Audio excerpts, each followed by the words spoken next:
सत श्री ओम। सतनाम सत साहेब। हे सत्संग प्रेमियों, हे साथ संगत, आज हम आपके सामने रामायणी 14 का वर्णन करेंगे। रामायणी नंबर 14 कबीर साहिब द्वारा रचित मूल बीजक से उद्धृत है। यह मूल बीजक की रामायणी नंबर 14 का वर्णन करेंगे।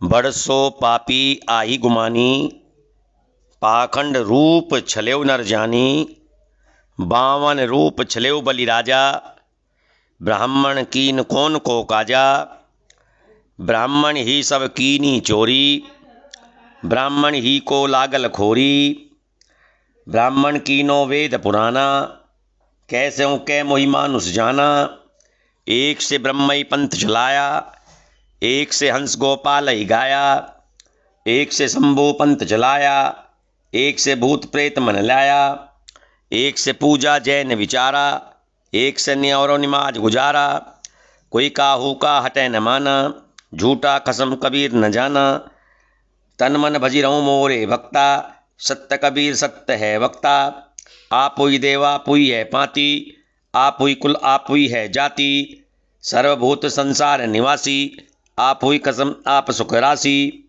कहियत मोही भैल जुगजारी, काके आगे कहाँ पुकारी, सांच ही कोई न माने, झूठई के संग जाए, और झूठई झूठा मिली रहा, अहमक खेया खाए।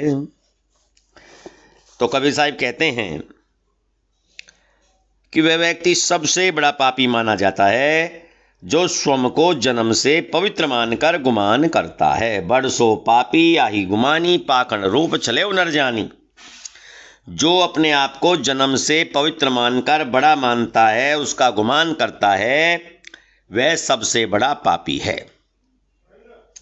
ऐसा व्यक्ति अपनी पाखंडी छवि बनाकर दूसरों को ठगते हैं। पाखंड रूप छलेव नर जानी। एक ब्राह्मण ने तो अपना वामन रूप रखकर सरल हृदय और धर्मात्मा बलि को छला था। 52 अवतार में राजा बलि को 3 वचन मांग लिए थे, तो कहते हैं उनको छला था। ब्राह्मण कीन कौन को काजा, छली ब्राह्मणों ने किसका भला किया है। ऐसे ही ब्राह्मणों ने ही मानवता के नाम पर सबको ठगा है और लोगों के मध्य भेदभावना, छुआछूत आदि तुच्छ बातें फैलाई। यह बहुत बड़ा पाप है और उसके आत्मविश्वास की चोरी है। इसलिए ऐसे ब्राह्मण ही दोषी हैं। ब्राह्मण ही सब कीनी चोरी, ब्राह्मण ही को लागल खोरी। ब्राह्मणों ने धर्मशास्त्र की रचना भी इस ढंग से की है कि मानव उन्हें सबसे समझे और हमेशा उनकी पूजा करता रहे। मैं आपको एक बात यहां समझाना चाहता हूं कि जब देश में राज व्यवस्था थी तो किसी एक जाति विशेष की बात चलती होगी, उनको उनका संरक्षण प्राप्त होगा और उनका महत्व दिया जाता होगा। लेकिन आज लोकतंत्र है। हमें सभी को मिलकर सारी सनातन संस्कृति को एकजुट रहना है, भाईचारे से रहना है, जातियों में नहीं बंटना है। जाति की बात पहली एक लाइन में कहते हैं कबीर साहिब, बरसो पापी आही गुमानी। जातियों का गुमान नहीं करना है और जिन्हें हम पहले छोटी जाति समझते थे उन्हें तुच्छ नहीं समझना है। तुच्छ हैं भी नहीं, थी भी नहीं, लेकिन एक परंपरा चली तो उसमें कुछ भी घटनाएं घटी, हमें उसको भूलकर और एक नए जीवन को जीना है। अब हम 1000 पुरानी बातों को लेकर के अगर आज आक्षेप लगाते हैं तो 1000 साल में बहुत कुछ बदल गया है। आज ब्राह्मण व्यवस्था नहीं है, आज लोक व्यवस्था है, लोकतंत्र है, कानून का शासन है। ना कोई कानून के शासन में कोई छोटा है कोई बड़ा है, सबको बराबर अधिकार दिए गए हैं। तो इस समय हम जातिगत किसी के ऊपर आक्षेप लगाते हैं तो वह समस्त समाज के लिए उचित नहीं होगा। छोटा और बड़ा सब मिलकर के हमें एकजुट होना है और अपनी सनातन संस्कृति को दृढ़ करके इसको मजबूत करना है। जो बुराइयां आई हैं उनको मिटाना है और एक नया जीवन शुरू करना है।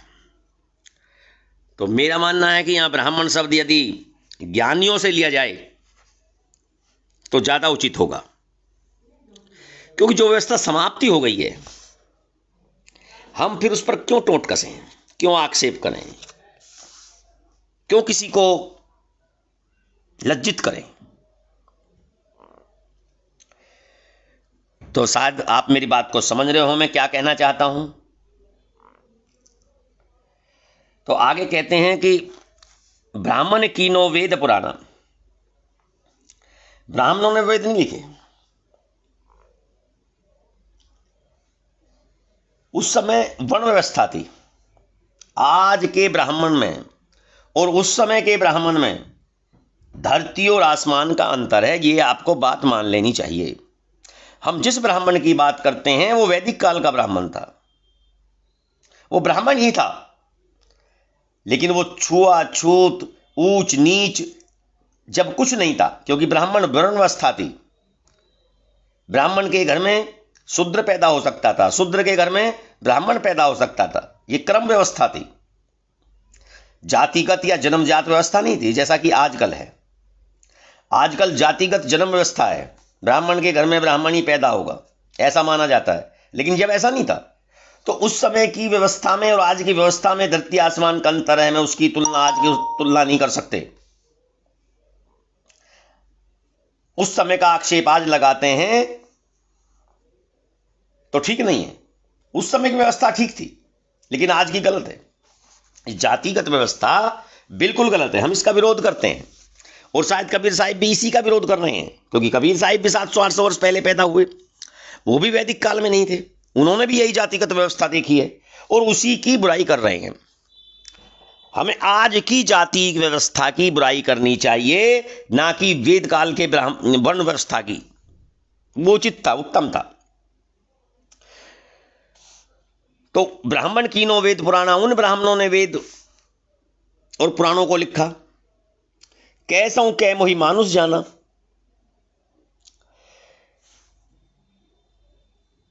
एक ग्रंथ से ब्रह्मादियों का पंथ चला। एक ने कृष्ण जी को हंस और ब्रह्म मानकर संप्रदाय चलाया, एक से ब्रह्म में पंथ चलाया, एक से हंस गोपाल ही गाया, एक से शंभु पंथ चलाया, एक से भूत प्रेत मन लाया, एक से पूजा जैन विचारा, एक से निमाज उचारा, एक से ब्रह्म पंथ चलाया, एक से हंस गोपाल ही गाया, एक से जो है कृष्ण जी का पंथ चलाया गया, और एक ग्रंथ से शिव का पंथ चलाया, और एक ग्रंथ से भूत प्रेत का संप्रदाय चलाया। एक ग्रंथ से जैन संप्रदाय, जैन धर्म की पूजा पद्धति चली, और एक ग्रंथ से मुस्लिम धर्म चला, जिसमें प्रतिदिन 5 वक्त झुक झुक कर नमाज पढ़ने का विधान है। इसी तरह अन्य अनेक संप्रदाय चल पड़े। सभी पंथ वाले अपने आप को दूसरे पंथ वालों से श्रेष्ठ मानकर उन्हें नास्तिक, काफिर और तुच्छ समझने लगे। किसी भी संप्रदाय ने बुद्धिजीवियों की सीख को ग्रहण नहीं किया और अपने झूठे स्वामित्व का ही प्रदर्शन करने लगे। कोई काहू का हटे न माना, झूठा कसम कबीर न जाना। कबीर साहिब ने झूठा कसम कभी नहीं बनाया। कबीर साहिब तो सच्चे ईश्वर को मानते हैं, अपने आत्म स्वरूप को मानते हैं, अपने स्वबोध को मानते हैं। तन मन भजी रहो मोरे भक्ता, कि हे भक्तजनों अपने तन मन और वाणी को पवित्र करो। तन मन भजी रहु मोरे भक्ता। सत्य कबीर सत्य है वक्ता। तुम्हारा सत्यगुरु सत्य का उपासक है और सत्य का ही वक्ता है। आपू ही देव आपू है पाती, आपू ही कुल आपू है जाति। सबके हृदयों में निवास करने वाला यह चेतन ही परम देवता है। आपू ही कुल आपू है जाति। अपना ही आप, अपने आप में ही आप कुल हो और अपने आप में ही अपनी जाति है। अपने चैतन्य स्वरूप को ध्यान कीजिए, वही सबकी जाति है, वही सबकी कुल है, वही सत्य का उपासक है, वही सत्य का वक्ता है, वही सब परम चेतना है, परम देवता है। उसकी पूजा के लिए उत्तम कुल, जाति, फूल पत्ते की आवश्यकता नहीं है। सर्वभूत संसार निवासी, आपू ही खसम आप सुख राशि। कहत मोई भैल युगचारी, काके आगे कहो पुकारी। अपने मन वाणी शरीर और स्वात्मा प्रभु में समाना ही सर्वोपरि सिद्धांत है। सभी सांसारिक व्यक्ति अपने अपने स्वामी हैं और अपने स्वरूप में स्थित होकर स्वम आनंद कंद के मूल हैं। सदगुरु कहते हैं कि किसके सम्मुख पुकार कर कहूं कि ये करो वो करो। मेरे जैसे व्यक्तियों ने सत्य का संदेश प्रत्येक युग में मनुष्यों को प्रदान किया है। हम जैसे संतों महापुरुषों ने सदैव इस धरा पर जन्म लेकर और सत्य का उपदेश करते रहे, लेकिन लोग उसी अपनी परंपरा में बहते चले गए और अपने जीवन को नष्ट करते चले गए। आगे साखी में क्या कहते हैं? साँचई कोई न माने, झूठई के संग जाए, और झूठई झूठा मिला रहा, अहमक खे आ खाए। साहिब कह रहे हैं कि सत्य बात को कोई नहीं मानता, कोई नहीं मानता। साँचई कोई न जाने, झूठई के संग जाए। सब झूठ बोलने वाले के पीछे भाग रहे हैं। झूठ बोलने वाले और झूठे और कल्पित मान्यता वाले, झूठा ही झूठा मिल ही रहा। झूठ बोलने वाला और झूठा, झूठ को मानने वाला आपस में मिलकर